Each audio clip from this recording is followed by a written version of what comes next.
Miss Lucy. Today I'm going to read level book O. I'm the level P. I'm the small one. At 8 years old, I'm smaller than everyone else my age. When I walk in the hard school, I have to squeeze in between the bigger kids to get by. Sometimes they bump into me or step on my toes. Sorry, Sophie, I didn't see you, they said. At the playground, little kids always want to play with me. Some even try to boss me around. Don't climb up the big slides, little girl, one kindergarten warned me last week. You might fall and hurt yourself. I think I'll be okay, I said. She watched me slide down, her mouth gaping open.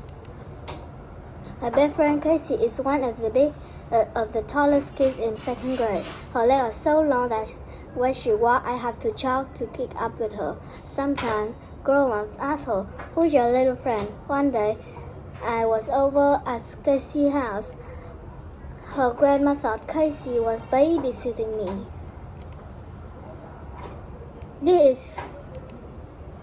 I used to try to make myself taller whenever I could. My posture was perfect, straight as an arrow. I hung from trees in our backyard to stretch out my limbs. I ate all my vegetables, even the Brussels sprout. Every day I measure myself to see I'd go any taller, but I was the same height every time. It was frustrating.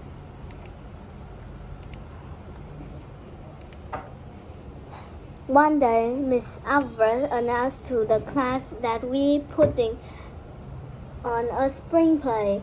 You should try out for the lead role. Casey egged me. I don't think I get it, I sighed. Miss Alvarez probably wants someone bigger. Once she see how good you are, you'll get the part, she says. At the audition, I waited with my classmate in the back of the auditorium. When it was my turn, I walked to the center of the stage. I practiced all lines, but I never got a chance to deliver them. Sophie, Miss Albert cried, you are the perfect as the elf. You're just the right size for the costume.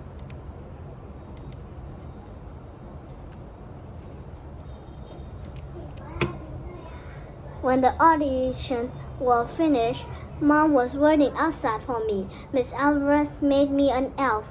I grumbled. That sounds like fun, she says. I don't want to be in the play anymore, I says.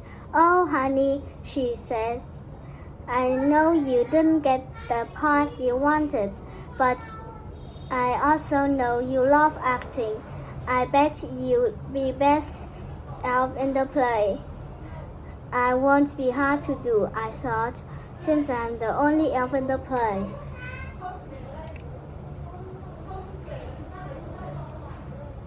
I only had 2 lines, but I went to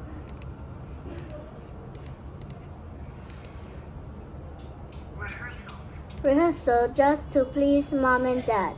Mia got the lead role, a girl wandering through a magic fairy forest in search of a lost dog. In the last scene, she finds a box under a giant mushroom, and when she opens it, guess what jumps out?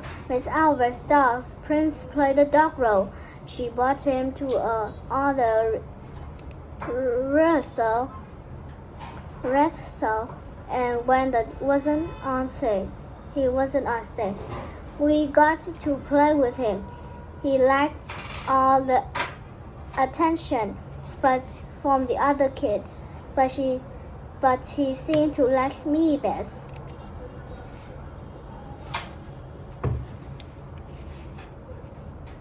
The night of the show, my first lunch came early. Let's add the fairy cream. Drama, thick stuff. Since my only were all other lines was toward the end. I waited on off stage, taking turns, scratching prints and scratched myself. At the bounce, the elf costume left me not only like a glove of me, a thick wool, itchy glove. When it was time for the grand final, Miss Alvarez places Prince inside the box, and the ball was brought on stage. When Mia opened the ball, Prince jumped out and landed, but she jumped into the giant mushroom, which fell over. Not planned. Before Miss Alvarez could catch him, the frightened dog leaped off the stage and disappeared underneath it. Miss Alvarez called him, but he whimpered and refused to come out. The lights came on the theater, and the audience started to figure in their seat. The entire class gathered at the edge of the stage. "How are you? How are we going to get him out of there?" Miss Alvarez asked.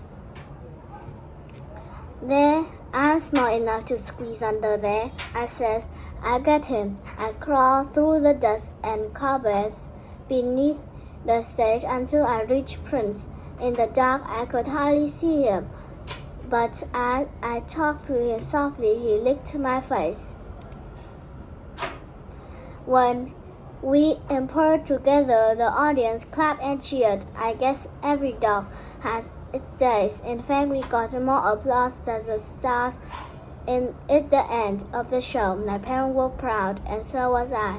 After that, I stopped worrying so much about my size. In fact, I decided that Mom was right.